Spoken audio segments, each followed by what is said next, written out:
자, 여러분 반갑습니다. 자, 벌써 이제 우리 요약 심화 강좌의 마무리 편까지 왔습니다. 교재 191페이지 봅니다. 191페이지 주택임대차 그리고 상가임대차 경매해서 이제 단원의 마무리 편으로 접어듭니다. 제목 하나에 한 문제씩입니다. 그리고 또 생활법률이니까 상당히 중요한 단원들이고 여러분이 관심도 많은 단원들이 출발을 합니다. 자, 첫 번째 주택임대차 보호법이 출발했고 우리 중개사법에서 반드시 한 문제 나옵니다. 반드시 한 문제 나오고 민법에서도 하나 나오고 그럼 두 문제를 관리하죠. 이 주택임대차를 잘 공부하셔서 이어지는 단원이 상가임대차 보호법인데 주택임대차는 만들어진 지가 약 40년이 넘었습니다. 주거생활을 안전하게 하기 위해서 상가는 만들어진 지가 10년이 됐으니까 주택임대차를 베껴서 상가를 만들었으니까 주택을 잘 공부하시고 상가는 주택하고 차이 나는 점이 시험에 들어옵니다. 그래서 주택임대차는 꼼꼼하게 관리합니다. 자, 그런 법이 출발했고 191페이지 이 주택임대차가 적용되려면 적용 대상이 있습니다. 이것도 중요하죠. 자, 첫 번째 1번 주거용 건물의 전부 또는 일부에 대해서 적용합니다. 주거용 건물에 밑줄 긋고 일명 살림 사는 집에 대해서 보호를 한다 그랬죠. 그러니까 결국 2번 무허가 건물 미등기 주택도 적용합니다. 허가 받았거나 안 받았거나하고 관계없죠. 3번 그래서 공부상 용도와 관계없이 밑줄 긋습니다. 사실상 주거용이면 모두 보호받습니다. 여러분 공장에 가면 기숙사가 있습니다. 기숙사는 주택은 아니잖아, 그죠? 근데 살림 살고 있으면 보호받습니다. 사실상 용도를 따르겠다. 그 말을 잘 보시기 바랍니다. 마찬가지 4번 임차주택의 일부가 주거 외의 목적으로 사용되는 경우에도 적용합니다. 구멍가게 같은 데 가면 구멍가게는 주택이 아니잖아요. 그걸 반을 잘라서 주인이 살고 있는 살림방이 있다면 이것도 보호되겠다 그런 뜻이에요. 그러니까 지금 쭉 읽었던 1, 2, 3, 4, 5는 한마디로 살림만 살면 보호해 주겠다. 그게 의미를 잘 보시기 바랍니다. 자, 내려가면 큰 2번 외국인은 될까요 안 될까요? 당연히 외국인도 보호받습니다. 자연인이기 때문에. 자, 근데 외국인은 굳이 따진다면 둘째 줄에 파란 글씨 외국인 등록이나 체류지 변경 신고, 국내 거소 신고나 거소 이전 신고 끝까지 줄을 꺼놓고 한 사람에게만 보호를 받습니다. 그러니까 이 말이 무슨 말인가 하면 불법 체류자는 보호되지 않는다 그런 뜻이에요. 정상적인 외국인 보호받을 수 있습니다. 자, 살림만 살면 보호된다는데 한 장 넘어가시면 안 되는 집이 있습니다. 그래서 이거 시험에 잘 나왔겠죠. 상단에 동그라미 1번 일시 사용을 위한 임대차가 명백한 경우에는 적용하지 않습니다. 일시 사용의 밑줄. 자, 살림만 살면 보호한다는데 일시적으로 사는 건 안 된대요. 살림 사는 집이 일시적인 것 어떤 걸까요? 옆에 적습니다. 민박집, 콘도, 펜션 이런 것들은 살림 살아도 보호되지 않습니다. 2박 3일, 3박 4일 살림 사는 집 일시적인 건 보호되지 않는다. 큰 바로 밑에 2번 법인이 임차인이면 적용되지 않습니다. 그래서 법인도 동그라미 놓고 옆에다가 X 딱 찍는데 법인은 서민으로 보지 않는 거예요. 그래서 코오롱 주식회사에서 수원의 아파트 세를 하나 얻었습니다. 왜 얻었는데 하니까 자기 지점장 사택으로 쓰려고 법인이 임차인이라면 보호받을 수 없다. 그래서 법인은 보호되지 않는데 바로 밑에 보호되는 법인이 있습니다. 그래서 이거 시험에 잘 들어옵니다. 원래는 안 되는데 되는 게 있어요. 1번 한국토지주택공사 우리 LH공사라고 들어봤습니까? 바로 밑에 2번 중소기업 동그라미 그 위에 파란 것이 하나 더 있죠. 지방공사도 동그라미. 그래서 보호받는 법인이 3개가 있으니까 의미 있게 딱 새기셔야 됩니다. 중요합니다. 자, 여기까지가 이제 적용 대상에 대해서 가볍게 던졌다면 2번 대항력 지금부터 이제 본격적으로 출발을 하는데 여러분 이 주택임대차나 상가임대차를 공부하신 분이 지금 공부하고자 하는 대항력에 대해서 문제가 틀리거나 대항력을 설명을 못하면 잘못 배웠거나 잘못 가르쳤거나 둘 중에 하나입니다. 그러니까 이 법이 보호를 되려면 반드시 뭐가 있어야 된다? 대항력이 있어야 되니까 대항력에 대해서 틀리거나 이것을 설명 못하면 이 법을 안 배운 거하고 똑같다니까요. 그 정도로 관리하셔야 됩니다. 자, 그렇게 중요하다라는 대항력이 뭐냐? 이렇게 물으면 이렇게 대답합니다. 1번. 임대차는 등기가 없는 경우에도 임차인이 주택의 인도와, 자, 주택 앞에 1번 답니다. 1. 주택의 인도와 두 번째 조건, 주민등록을 마친 때. 2번, 주민등록을 마친 때. 3번 답니다. 다음 날부터 1, 2, 3, 세 가지 조건이죠.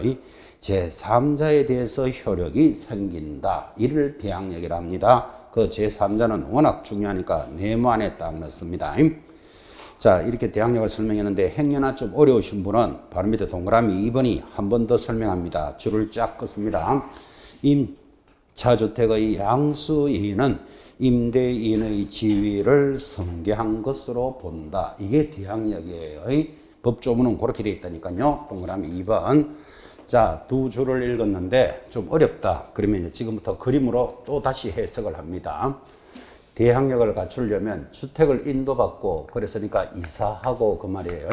그리고 주민등록은 전입신고를 대항력이라 하는 요건인데 이 요건을 갖춘 자가 그 다음 날부터 대항력은 발생하는데 이 그 다음 날은 이 판례가 오전 0시부터다. 이렇게 시간도 제시를 합니다. 대항력의 의미를 크게 한번 보시기 바랍니다. 이사와 전입신고를 갖추면 그 다음 날부터 오전 0시부터 제3자에게 대항력이 있다. 그랬는데 이를 그림으로 보면 이렇게 해석하죠. 아파트를 가지고 있는 갑이 있습니다.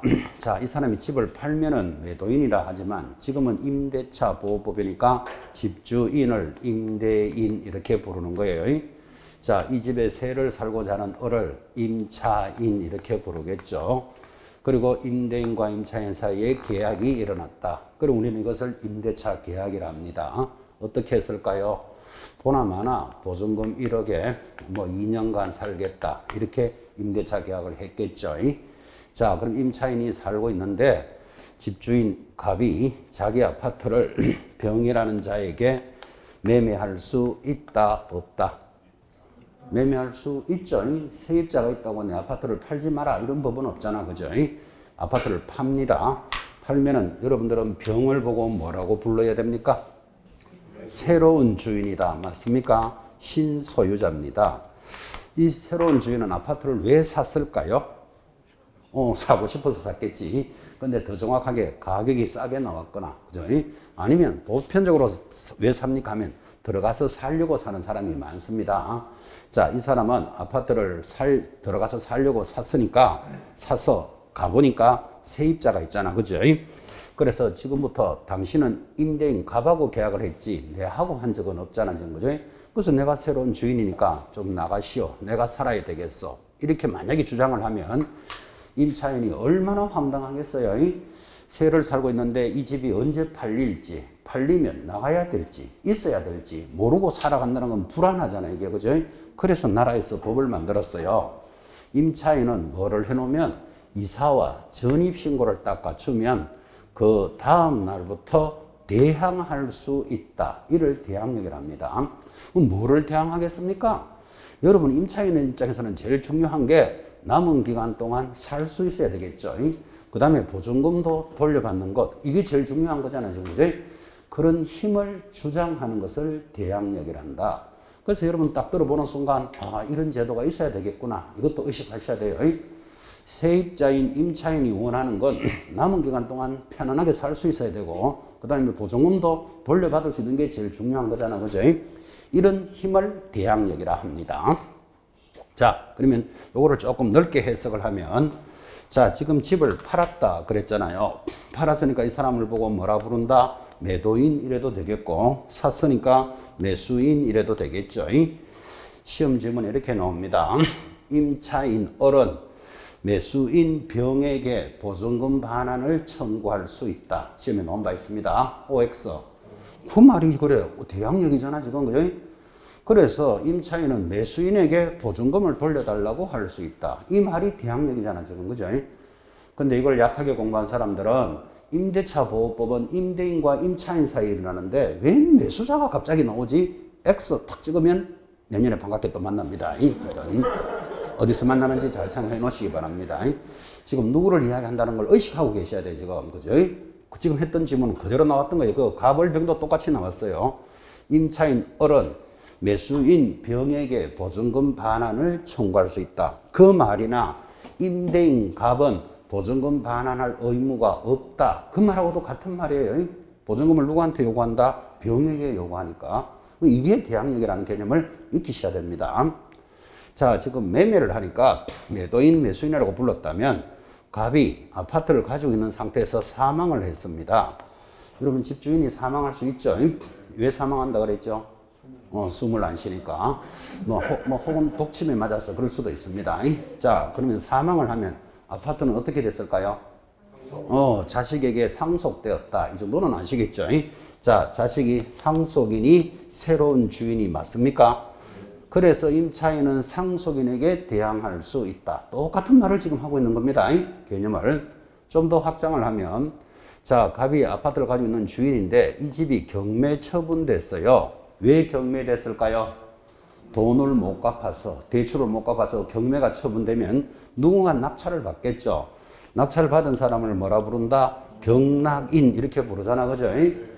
그래서 시험 지문에서 임차인 어른 경락인에게 대항할 수 있다. 지금 똑같은 말을 하는 거예요. 보증금도 돌려받을 수 있고 남은 기간 동안 살 수 있는 힘, 그걸 대항력이라 합니다.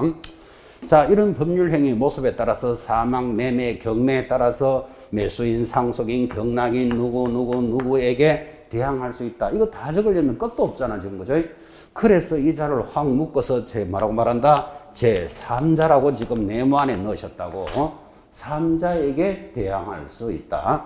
계약은 갑하고 을이 했다고 지금 이야기 했었잖아, 그죠? 이 사람이 아닌 다 3자를 이 사람들에게 보증금도 돌려받고 남은 기간 동안 살 수 있는 힘.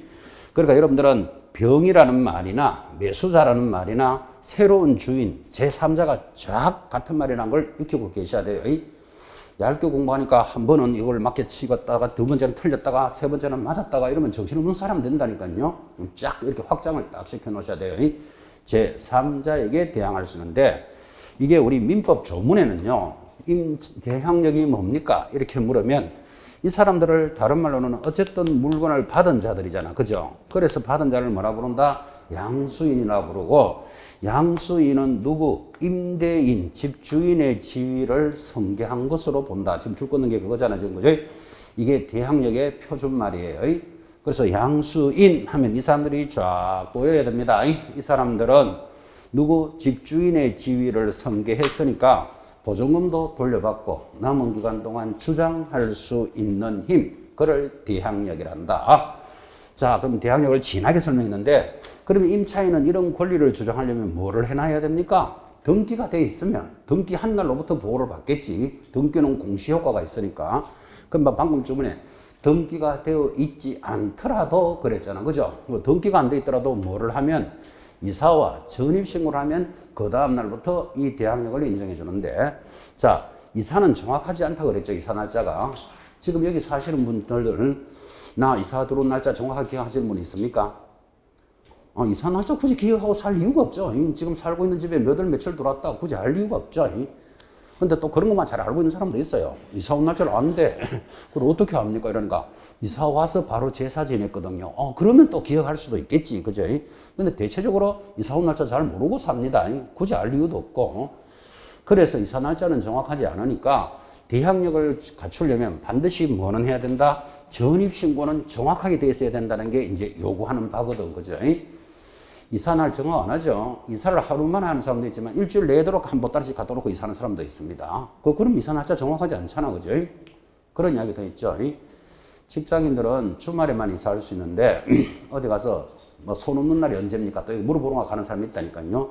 다음 주 수요일 이사하세요 이러는데 직장인이 평일날 이사를 못 하잖아, 그죠? 그럼 그날은 안 되는데요 하니까 거기서 3만 원 받은 죄로 그날 전기밥통을 하나 갖다 놓고 수요일, 그죠? 일요일 이사 가면 괜찮아요, 그래요. 그래서 수요일 전기밥통 하나 갖다 놓고 이제 토요일 이사 들어갔습니다. 이사한 날짜가 수요일입니까? 토요일입니까? 정신 차려서 대답해요. 뭐 토요일, 수요일 이런 식으로 이사가 정확하지 않다 이야기를 하는 거예요. 그래서 이사는 정확하지 않더라도 반드시 전입신고는 정확하게 되어야만 보호를 받는 거예요. 그래서 이제 지금부터 이어지는 단어는 이런 전입신고는 인정을 해준다, 안 해준다. 이게 이제 밑으로 쫙 갖다 붙는 거예요. 40년이 됐으니까 사연이 얼마나 많겠어요. 그래서 민법에서도 계속 연결되는데, 자, 192페이지 하단 2번의 1 기억. 주택의 인도와 주민등록은 대항력을 취득 시에만 구비하면 되는 것이 아니고 줄 거야 돼요. 그 대항력을 유지하기 위해서는 계속 존속하고 있어야 한다. 이런 말들이 중요한 거예요. 그러니까 한 번만 딱 갖추면 되는 게 아니고 보증금 돌려받을 때까지 이 조건은 그대로 유지되어 있어야 돼. 이사와 전입신고가. 보통 전입신고하고 살던 사람이 한 6개월쯤 있다가 무슨 사연에 따라서 다른 데로 주소 옮길 수도 있잖아. 그죠? 옮겨버리면 대항력은 깨져버리는 거예요. 그래서 반드시 이사와 전입신고는 보증금을 돌려받을 때까지 존속되어야 한다. 이런 것들을 이제 그대로 읽으셔야 됩니다. 제일 밑에 디귿 같은 판례도 시험에 자주 들었죠. 인도와 주민등록을 마친 임차인이 가족의 주민등록은 그대로 둔 채 임차인만 일시 다른 쪽으로 옮기더라도 대항력은 또 상실하지 않는다. 판례는 이거는 된다, 안 된다, 된다, 안 된다를 쭉 정리해 주는데, 이런 것들이 만약에 시험에 들어오거든. 여러분들은 임차인을 도와주는 법이니까 임차인 입장에서 생각하면 대충 답이 맞아 들어가게 되어 있습니다. 지금 이 말하고 있잖아요. 임차인 어리 이열시기가 계약을 하고 이제 가족들이 이사를 돌았겠죠. 부인이 하나 있고 아들, 딸이 있었을 겁니다. 그래서 살다가 갑자기 아빠가 지방으로 발령 났어요. 그러면 또 가족들 다 데리고 이사 간다는 게 그게 안 쉽잖아. 그죠? 가족은 주민등록을 놔두고 임차인만 빠지더라도 이 사람의 대항력은 인정해준다, 안 해준다? 해줘야 안 되겠나? 우리끼리 이야기로, 그죠? 그런 내용들을 정리하셔야 됩니다. 특히나 시험에서 조심해야 될 거, 오른쪽 193페이지 2번의 기억 줄 것입니다. 다가구용 단독주택의 경우에 대항력권을 갖추기 위해서는 지번 외에 호수까지 기재하지는 않아도 되고, 그 지번만 기재하면 보호를 받는데, 바로 밑에 다세대와 다가구는 반드시 구분하셔야 됩니다. 지금 이 시간까지 왔어도 다가구가 단독인지 다세대가 단독인지 모르고 있으면 공법 실력도 떨어져 있다고 보시는 거예요. 여러분, 공법에서 주택이라 하면 크게 단독주택과 공동주택으로 구분을 합니다. 이때 공동주택은 아파트는 뭐 5층 이상이고 660제곱미터 이상이면서 하고 많은 숫자를 요구하는데, 실제 그 숫자 시험에 잘 안 나옵니다. 여러분 공부하실 때는 숫자에 스트레스를 굉장히 많이 받지만 본고사에는 숫자를 묻는 문제는 2개 아니면 3개도 잘 안 나와요. 뭐를 잘 알아야 되는가 하면 종류를 잘 알아야 돼. 그래서 단독주택 하면 지금부터 기억합니다. 공이 있다. 지금 안 돼요. 단독주택이 뭐라고요? 공. 공동주택은 기를 공동주택이라 합니다. 자, 단독주택의 단이 뭘까요? 말 그대로 단독주택. 단은 다가구주택, 단은 다중주택, 공은 공간은 단독주택이니까 지번만 기재해도 대항력을 인정해준다. 지금 그 말하고 있는 거예요. 강남구 역삼동 17번지까지만 적으면 돼. 무슨 아파트 몇 동 몇 호 안 적어도 된다니까요. 지번만 기재해도 보호를 받는데, 공동주택의 아가 뭘까요? 아파트. 이거는 연립주택. 다는 다세대주택. 기숙사는 공동주택이니까 반드시 동호수가 기재되어야만 보호를 받을 수 있다. 꼭 기억하시고, 여기서 포인트가 보이시죠? 다가구는 단독주택이니까 지번만 기재해도 되지만, 다세대는 공동주택이니까 반드시 동호수가 기재되어야 합니다. 이런 것들이 특히 우리 사회생활에서 주의해야 될 것이, 밖에 나가면 원룸, 빌라 이런 거 아시죠? 원룸의 모양이 똑같잖아. 1층, 2층, 3층, 101호, 102호, 101호 똑같이 나가는데, 이 원룸이 다가구로 되어 있으면 지번만 기재하면 되지만, 다세대로 되어 있으면 동호수를 기재하지 않으면 대항력을 인정하지 못합니다. 대항력을 인정받지 못한다. 보증금 1억이 날아갑니다. 이 말하고도 같은 말하고 같은 개념이에요. 그래서 특히 원룸, 빌라 이런 거는 주의하셔야 돼요. 여러분, 아파트는 여러분 아시죠? 한 동에 하나마다 등기되어 있다는 거 아시죠? 하나하나. 그죠? 그리고 이거를 구분 건물 그러잖아. 그죠? 그것들이 공동주택이에요. 아파트는. 근데 같은 외형의 모양이 있더라도 이게 다가구일 수도 있고 다세대도 있을 수 있다고. 어떻게 확인할까요? 외형은 똑같다니까. 101호, 201호, 301호 똑같이 되어 있다니까요. 어떻게 확인한다? 등기부를 떼보면 알아. 그죠? 각각이 등기되어 있는지 건축물 대장을 보면 알아요. 그렇게 해서 반드시 확인하셔야 되고, 다가구는 단독인데 지금도 다가구와 다세대를 구분 안 하시는 분은 이렇게까지도 수업을 했어요. 여러분, 한 집에 침대가 2개, 3개 있을 수 있다, 없다? 있잖아, 그죠? 애기 침대, 엄마 침대, 아기 침대, 그죠? 가구가 여러 개 있으면 여러 집이 사는 겁니까? 그래도 그 한 집입니까?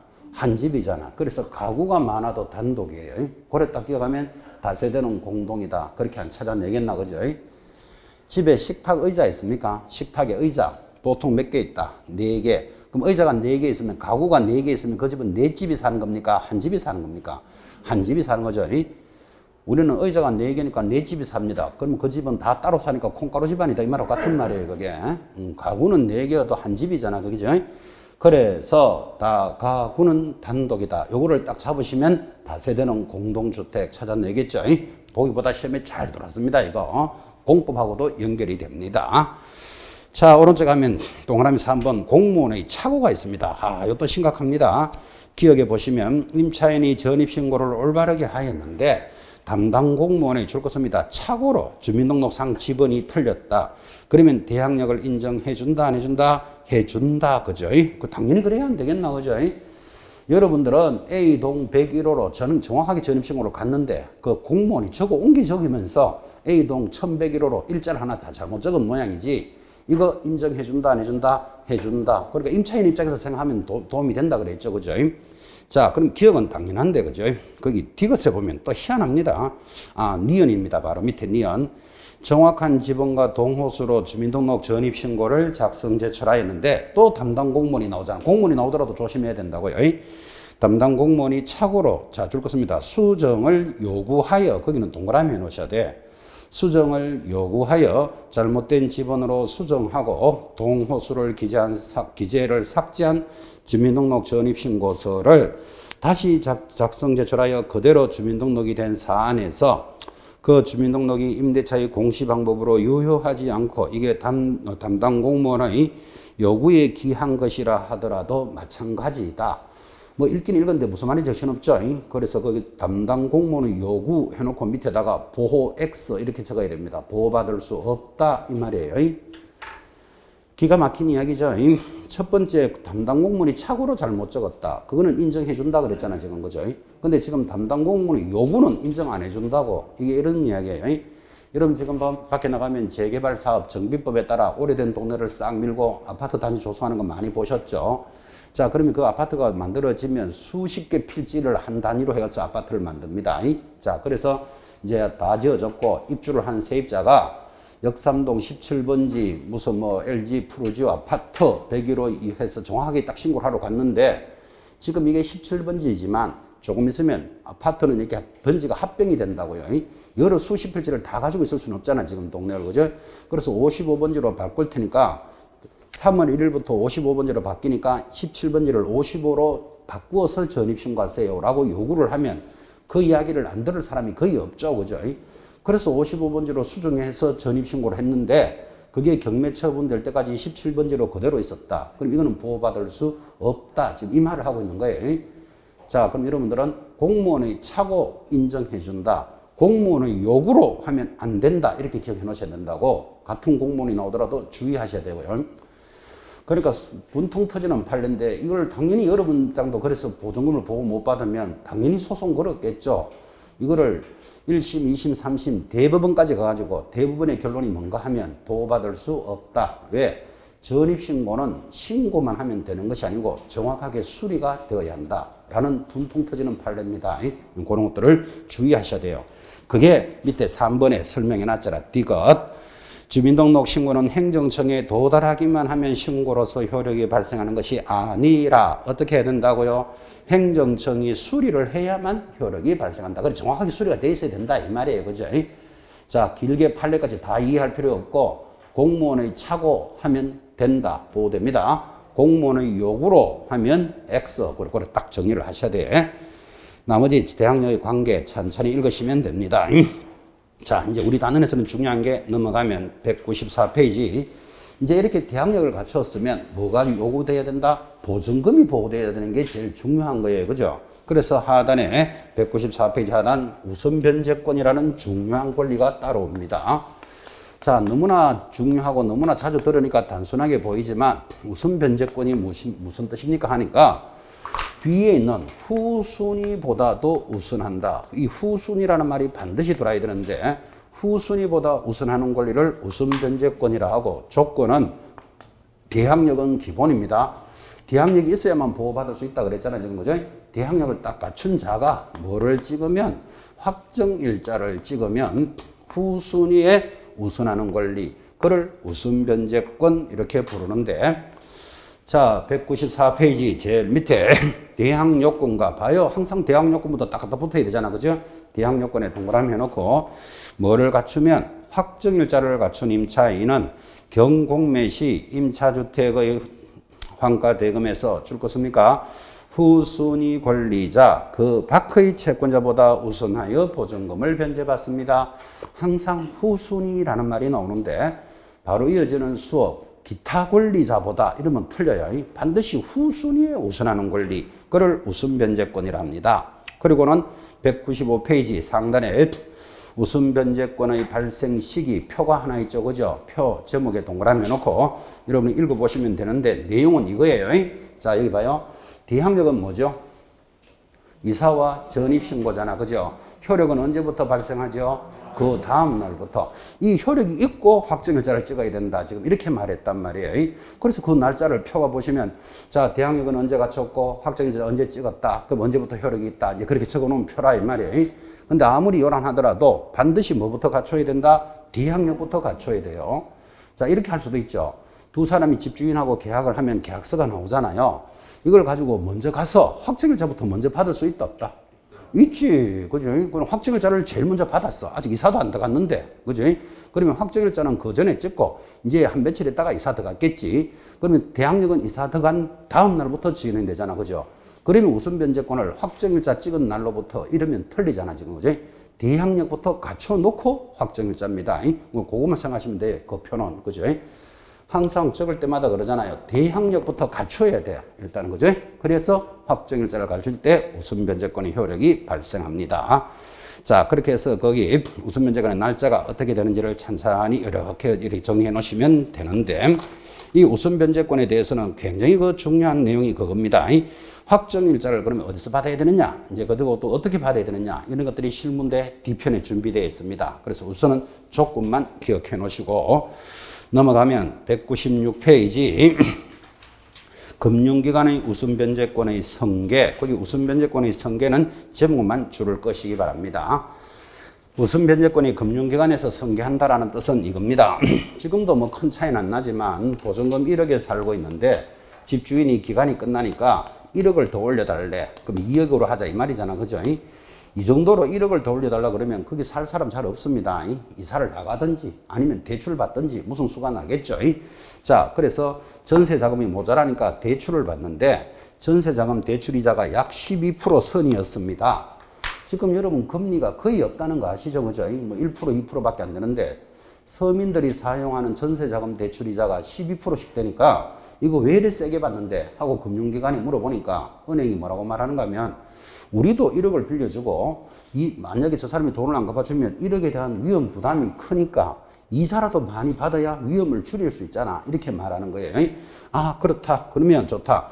대출해 준 것에 대해서 금융기관이 그 돈을 먼저 회수하도록 해주겠다. 이걸 뭐라 부른다? 금융기관이 우선 변제권을 성계하겠다. 그죠? 그럼 우선 변제 받을 수 있으니까 위험 부담이 확 줄어드니까 지금 전세자금 이자가 2에서 3%까지 내려오게 됩니다.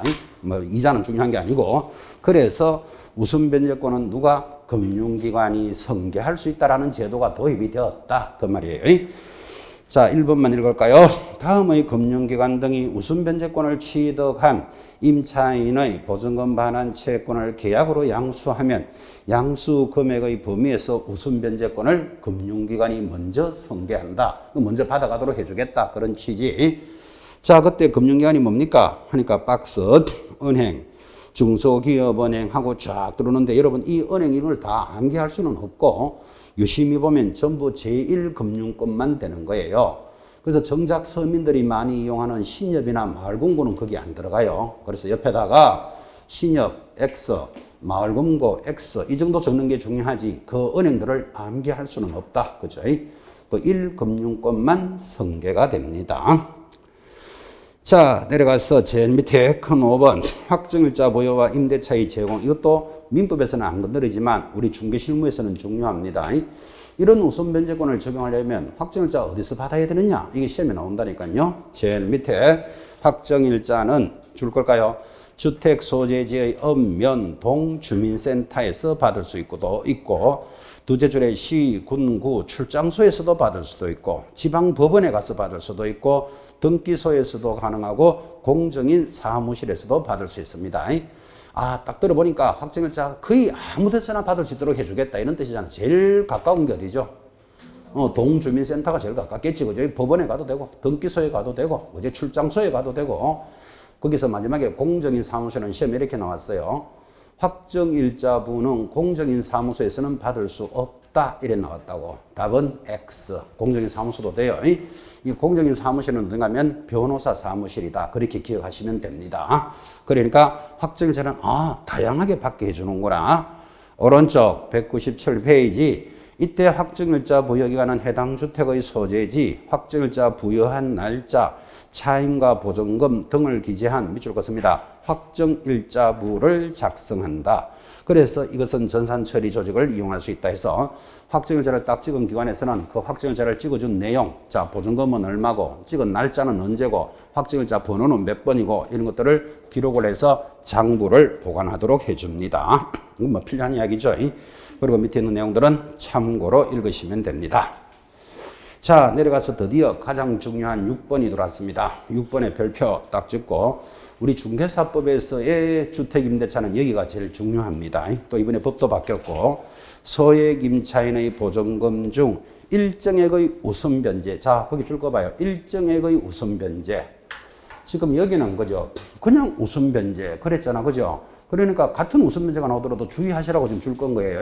일정액을 우선변제 이렇게 나오면 옆에다가 최우선변제다 그 뜻이에요. 그게 일정액을 우선해 준다는 것은 무조건 먼저 해준다 이 말이에요. 무조건 먼저 해주니까 그를 뭐라 부른다? 최우선변제다. 그렇게 출발했고 실무에서 가장 중요한데 최우선변제권이 출발을 합니다. 그때 최우선변제권은 일단 대항력은 기본이라 그랬잖아요. 대항력은 무조건 갖춰놓고 보증금이 소액 보증금이어야 합니다. 이런 두 조건을 맞추면 최우선 변제권이라는 뜻은 그 밖의 권리자, 그러니까 그 밖이니까 그 밖의 권리자보다 우선 받으니까 누구보다도 먼저 해준다 그런 뜻이에요. 아까 우선 변제권은 누구보다도 먼저 하죠. 후순위에만 우선하는 거예요. 그 후순위에 우선하니까 선순위는 대항할 수 없는 거잖아요. 이게 그죠? 최우선 변제는 그 밖의 권리자보다 우선한다니까. 그리고 기타 권리자보다 우선하니까 선순위냐 후순위를 따지지 않습니다. 그래서 이거를 최우선 변제다 이렇게 부릅니다. 가장 먼저 보증금을 돌려받으려면 조건이 뭐다? 대항력은 기본이고 보증금이 소액 보증금이어야 한다 그랬습니다. 자, 그러면 여러분 당연히 소액 보증금이 얼마일까요? 고민해봐야 안 되겠습니까? 자, 그래서 일단은 6번 1번부터 하고 갑시다. 방금 말로 설명했는 게 1번 주택에 대한 경매 개시 결정 등기 전 그것도 줄고 놓으셔야 되죠. 여러분 최우선 변제는 누구보다도 먼저 해주는 건데 이게 경매가 진행 중인데 나 최우선 해주시오. 그러면 그 순서가 다 헝클어지잖아. 그죠? 그래서 경매하기 전까지는 누가 최우선이 있다 없다를 딱 보고 출발해야 된다고요. 그래서 경매 등기 전까지는 뭐를 갖춰야 된다? 대항 요건을 갖춘 소액 임차인은 보증금 중 일정액을 봐요. 다른 담보 물권자보다 우선합니다. 다른 담보 물권의 밑줄. 그리고 다른 담보 물권이니까 앞에 있거나 뒤에 있거나를 따지지 않고 제일 먼저 해주겠다. 그때 조건이 2번 소액 임차인과 보증금 중 일정액의 범위와 기준은 주택임대차위원회 곧 하겠지만 심의를 거쳐서 대통령령으로 정하는데 줄 것입니다. 주택가액의 얼마를 넘지 못한다. 2분의 1은 넘을 수는 없다. 그 2분의 1이 동그라미 놓고 시험에 잘 들어오죠. 자, 최우선 변제권은 대항력의 소액보증금인데 소액보증금이 얼마입니까? 하니까 한 장 넘기시면 198페이지 표가 들어옵니다. 자, 그 표를 보니까 이렇게 돼 있죠. 제류에 그 이전에 법이 바뀌었을 때 여러분하고 수정도 해드렸지만 그때 못하신 분은 지금 하면 되고, 자, 표를 보는 방법이 2016년 3월 31일부터는 표 찾았습니까? 서울에서는 이렇다 돼 있다, 그죠? 그리고 밑에 내려오니까 2018년 9월 18일부터는 서울은 이렇다 표가 고려되어 있는데 거기 2018년 9월 18일 밑에다가 적으라 그랬습니다. 자, 지금 적습니다. 안 적혀 있는 분들은 뭐라고요? 2021년 5월 11일부터 그게 지금 현재잖아, 그죠? 그러면 소액보증금은 2021년 5월 11일부터 지금은 이 말이에요. 딱 2달 돼 있죠. 현재는 서울에서는 옆에다가 뭐라고 적어야 됩니까? 1억 5천으로 수정하셔야 돼. 서울은 1억 5천을 소액이라 보니까 여기서 얼마까지? 5천만 원까지 최우선 해주겠다. 표가 이렇게 바뀌었습니다. 그래서 2021년 5월 11일 적어놓고 두 번째 수도권 중 과밀권역 들어왔습니까? 거기 1억으로 되어 있는 걸 얼마로 고쳐라? 1억 3천일 때, 자, 과밀권역은 1억 3천일 때 얼마까지? 4,300까지 최우선 해주겠다. 그때 과밀권역 밑에 보면 그 과밀권역의 용인, 화성 이런 거 보이십니까? 옆에 김포 적으라 그랬습니다. 김포도 과밀권역으로 돌았습니다. 1억 3천일 때 4,300. 자, 바로 밑에 광역시는 이렇게 들어오죠. 광역시는 얼마? 7천일 때 얼마까지? 7천일 때 2,300까지 최우선 해줍니다. 2,300까지. 이번 2달 전에 바뀌었어요. 나머지 기타 지역은, 자, 나머지 기타 지역은 6천일 때 2천까지입니다. 6천일 때 2천까지로 교재를 수정해 주시고, 또 수정해야 될 게 있죠. 거기 광역시에 보시면, 자, 광역시 두째 줄에 안산, 김포 보이십니까? 김포 지워야 된다 그랬죠. 김포가 위로 올라갔기 때문에 김포 지우고 파주 옆에다가 이천, 평택 두 가지를 더 적어 놓는다 그랬죠. 이제 다음 이제 자료부터는 앞으로 특강 자료는 이런 자료부터는 수정이 돼서 나올 거예요. 그리고 여러분들은 지금 적어놓은 저 정도만 기억하시면 돼요. 자, 다시 소액보증금이 얼마입니까 하면 2021년 5월 11일부터 2달 전이죠. 부터는 서울은 얼마? 1억 5천일 때 전액을 해주는 게 아니고 일정액에 대해서 해준다고. 그 일정액이 얼마죠? 5천만 원까지. 과밀권역은 1억 3천일 때 4,300만 원까지.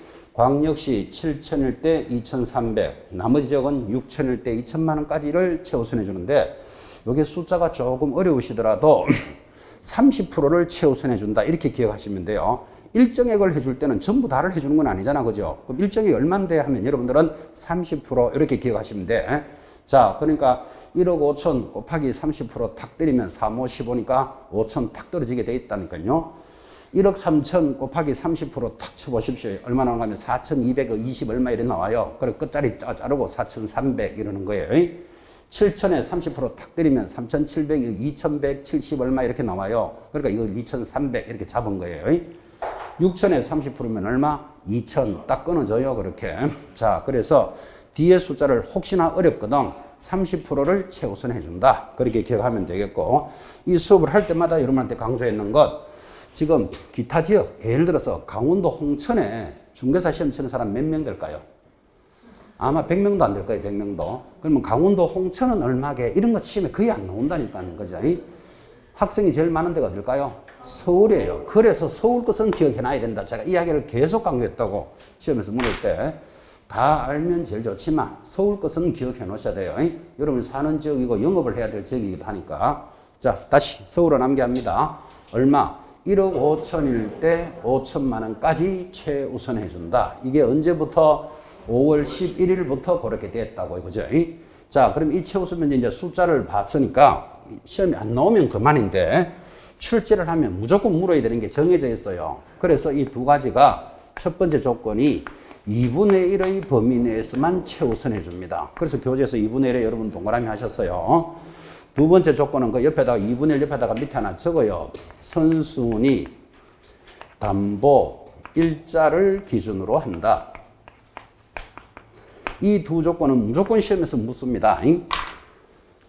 최우선 변제가 시험에 안 나오면 그만인데 만약에 나왔다. 그럼 이 두 개를 벗어나서 물을 수가 없다고. 그래서 이 두 가지는 반드시 기억하셔야 되고 조건이 뭐라고요? 2분의 1의 범위 그리고 선순위가 담보되어 있는 날짜를 기준으로 한다. 이걸 암기하셔야 돼요. 암기.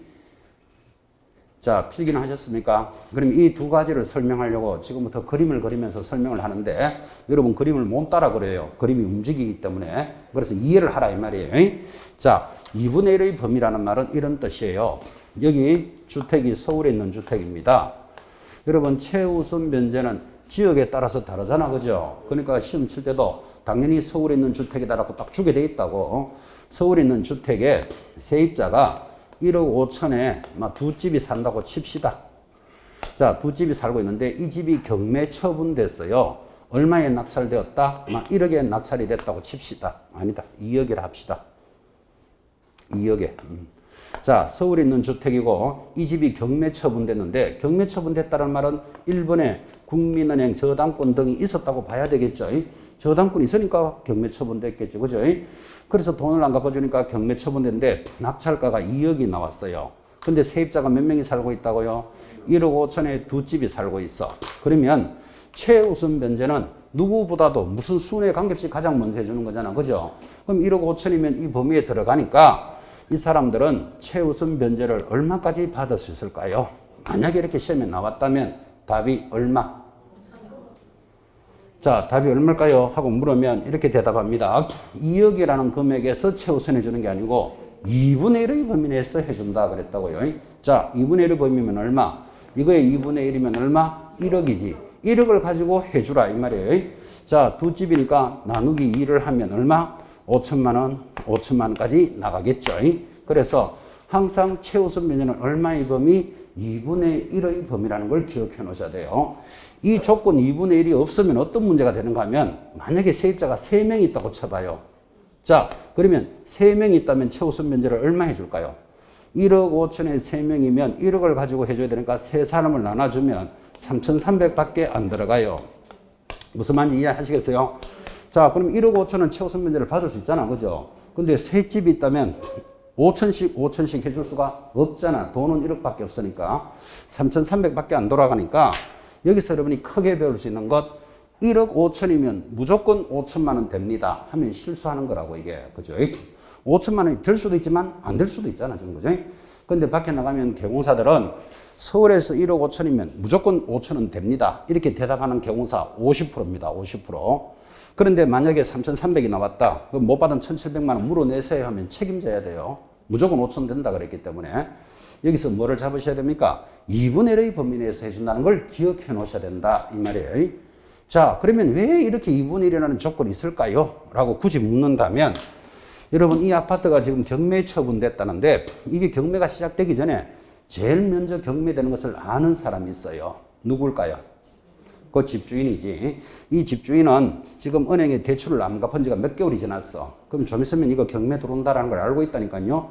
그러면 경매가 시작되기 전에 자기가 먼저 방이 4칸 있으니까 야 친구들아 모여라. 이사와 전입신고 이불보따리 다 갖다 놓고 살림 사는 척 해라 해서 방 4개에다가 최우선 변제를 다 먼저 받는다면 자 5천 다 줘버리면 일본 국민은행 한 푼도 못 받는 수도 생길 수도 있잖아. 그죠? 악용할 수 있는 여지를 방지하기 위해서 2분의 1은 딱 떼놓고 최우선 해주는 거예요. 그래서 조건이 2분의 1이라는 걸 기억하셔야 된다. 지금 그 말하고 있는 거예요. 자, 그래서 2분의 1을 기억합니다. 두 번째 조건은 선순위가 담보되어 있는 날짜를 기준으로 한다. 이거를 암기하라고 적어 놓는데 자, 이거는 이런 뜻이겠죠. 멀리도 가지 말고 여러분 자신이 일이라고 생각해 봐요. 여기가 신림동이에요. 여러분 신림동은 서울이다. 이 정도는 아십니까? 여러분이 서울에서 신림동으로 이사 갔어요. 자기 일이라고 생각해요. 서울 신림동에 왜 이사를 갔는가 하면 애가 서울대에 들어가는 거예요. 서울대. 그래서 집에서 다니는 게 너무 멀다. 그래서 애 뒷바라지 하려고 이제 신림동으로 이사 가는 거예요. 자, 언제 이사 갔다? 올해 2021년 6월 20일 합시다. 이틀 전에 신림동으로 이사를 가는데 보증금 1억 5천에 전세를 받아서 갔어요. 자, 그러면 서울에 이사를 가보니까 이 집에 2020년 작년이네. 그죠? 1월 1일 국민은행에 500만 원이 설정이 되어 있다고 칩시다. 자, 그러면 여러분 자기 일이라고 생각해요. 자기가 6월 20일 이틀 전에 3일 전에 신림동으로 이사를 갔어요. 여기 신림은 서울이죠. 서울에 이사를 가는데 가보니까 작년 2020년 1월 1일 국민은행에 500이 설정되어 있습니다. 그럼 이 주택에 들어가면 여러분들은 위험하다? 위험하지 않다? 전혀 위험하지 않죠. 여러분이 신림동에 보증금 1억 5천으로 들어갔다. 그럼 이 집이 가격이 얼마인지는 잘 모르겠지만 그래도 한 3억은 한다고 봐야 안 되겠어요, 우리끼리. 자, 그러면 이 3억짜리 주택이 만약에 여기 국민은행에 500만 안 빌려주면 이 사람이 돈 못 받으면 국민은행이 경매 처분하겠죠. 그럼 이 3억짜리가 경매로 낙찰되면 뭐 몰라도 2억 5천은 되겠지. 2억 5천에서 1번이 얼마 있다고요? 500만 있잖아요. 500 주고도 내 거 받는 데는 전혀 문제 없잖아. 그죠? 서울에는요, 아파트 1번에 보통 국민은행 저당권 한 5천만 원, 이건 기본으로 있어요. 국민주택자금. 자, 그러니까 지금 나는 아주 안전한 집에 들어간 거예요. 그런데 여러분들은 공부를 배우신 분이니까 만약에 국민은행에서 대출을 못 갚아주면 경매 처분할 거다. 이거는 알잖아, 지금. 그죠? 그러면 나는 최우선 변제를 얼마 받을까? 생각은 해봐야 될 거 아니라 공부한 사람이 최우선 변제 얼마까지 받을 수 있을까요? 그러니까 자기 일이라고 생각해요. 여러분들이 언제 3일 전에 신림동으로 이사를 갔다니까요. 그러면 신림동은 서울이죠. 서울로 이사를 가니까 그 주택에 2020년 1월 1일 국민은행에 500만 원이 설정이 되어 있는 주택이에요. 만약에 국민은행이 돈 안 갚아주면 국민은행이 경매 신청하겠죠. 경매 신청하면 나는 최우선 변제 얼마 받을까 고민해보라 이 말이에요. 지금 자기 일이니까. 최우선 변제 얼마 받을 수 있을까요? 답은 한 푼도 받을 수 없다. 그래, 이런 것들이 얼마나 실무적으로 중요하냐 이 말이에요. 왜 한 푼도 받을 수 없는가 하면 최우선 변제의 조건은 선순위가 담보되어 있는 날짜를 하지 내가 이사가는 날짜를 기준으로 하는 게 아니라니까요. 자, 선순위 담보 언제 되어 있다고 그랬죠? 2020년 1월 1일이면 지금 여기 안 들어가잖아. 1억 5천일 때 5천은 2021년 5월 11일부터 적용되는 거잖아, 지금. 그죠? 그럼 이전에는 서울은 얼마였을까요? 잘 모르시죠? 그러니까 시험에서는 표를 준다고. 그거 지금 표 보세요. 서울에서는 2020년이면 얼마죠? 1억 얼마? 1억 1천만 원일 때 3,700까지 해준다라고 지금 표가 돼 있죠. 시험 칠 때는 표를 줄 거니까 표를 읽을 줄은 알아야 된다니까요. 자, 외울 필요는 없지만 국민은행이 이 집을 대출해 줄 때는 서울에서는 최우선 변제가 얼마라고요? 1억 1천만 원 이하일 때는 얼마? 3,700까지 해준다는 걸 알고 국민은행이 대출을 해줬는데 지금 법이 바뀌어가지고 1억 5천일 때 5천까지 해준다고 바뀌었잖아요. 그럼 1억 5천일 때 5천 해줬으면 국민은행이 불이의 손해를 보는 수가 있다 없다? 있지. 국민은행은 돈 잘 빌려주고 가만히 있는데 법이 바뀌었으니까 네가 손해봐라. 그럴 수는 없는 거잖아. 그죠? 그러니까 공평하게 하려면 담보가 돼 있던 날짜를 기준으로 최우선 변제를 해주면 아무도 불만이 없을 거 아니라. 그죠? 자, 그러니까 국민은행이 대출을 줄 때는 서울은 얼마였다? 1억 1천일 때 3,700이니까 나는 지금 보증금 얼마에 들어가고 있죠? 1억 5천에 들어가고 있으니까 기준을 넘었잖아, 지금. 그래서 한 푼도 받을 수 없다. 최우선 변제는 안 되는 거예요. 이게 실무적으로 이렇게 중요한 거를 지금 현장에 있는 개공사들은 지금 보증금 1,500에 들어가면 1억 5천에 들어가면 최우선 변제 얼마 받습니까? 무조건 5천만 원 됩니다. 심각하게 틀리게 대답하는 거예요. 그렇게 틀리게 대답하는 개공사가 다는 아니겠지. 공부한 사람들이니까 50%는 그래 대답한다고. 그래서 이게 실무에서 여러분 시험에서 중요하다 지금 이 말이에요. 자, 문제를 한 번 더 냅니다.